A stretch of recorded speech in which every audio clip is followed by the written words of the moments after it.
My name is Laura, and once upon a time I believed I was the most beautiful woman to ever walk the kingdom of Aruvale. But the day an ancient mirror cracked in front of me, I learned beauty can be destroyed in a single breath and rebuilt only through pain. I grew up in a peaceful village surrounded by tall iroko trees and sweet mango air. Everyone admired me. Children whispered my name. Women sighed when I walked past. Men stared until their wives pinched them, and I loved it. Every morning I woke up early, not to work, not to help my mother, but to admire my beauty in my mirror. I would tilt my hair, touch my braids, smile at my reflection, and whisper, "No woman alive is as beautiful as Laura." While the village girls fetched water, I brushed my hair.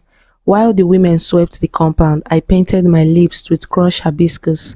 My mother begged me to help her peel yam. I only laughed and said, "Mother, my fingers are too soft for such things." Looking back, I want to slap my old self. One night during the moon market, a night of drums, lanterns and magic, I dressed in my finest wrapper. My skin glowed, my braids toned. I walked like the ground owed me thanks for stepping on it.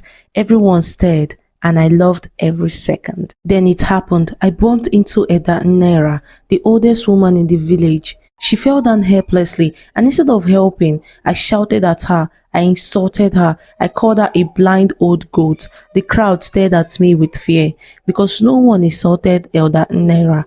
She carried the spirit of the ancestors, they said. Elder Nyara lifted her hands towards the sky, and her voice changed.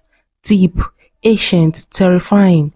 She said, "Laura, the mirror you worship will turn against you. Your beauty will melt like wax until your heart learns humility." A silence fell so heavy, it felt like the earth held its breath. That night, when I looked into my mirror, I saw heat shimmering over my skin.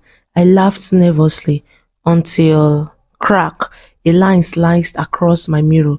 My heart dropped. By morning, I screamed loud enough to wake the spirits. My skin was rough. My face was cracked. My gold beads fell off my braids. I looked like an entirely different person, someone I would have mocked. For the first time in my life, I cried from shame. Few days later, a hooded traveler arrived and delivered the message of my faith. The curse would only break if I marry a man the world called the ugliest and truly loved him with all my soul, not my eyes.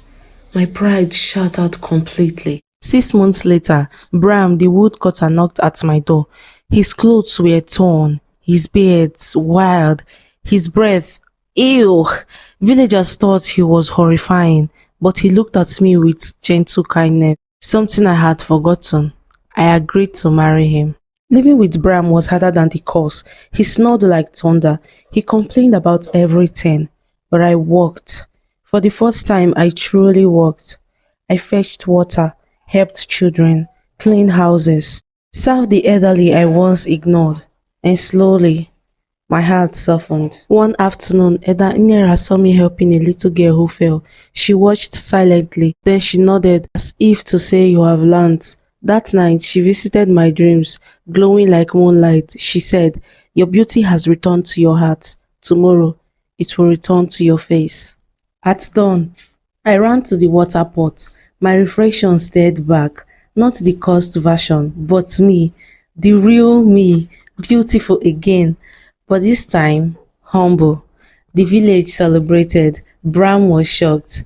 Elder Nyara smiled, and I finally understood beauty. Today, I walk through Aruvale not like a queen, but like a woman who has learned the hard way. Pride destroys, humility heals, and true beauty comes from a transformed heart. Thank you for watching, and don't forget to subscribe.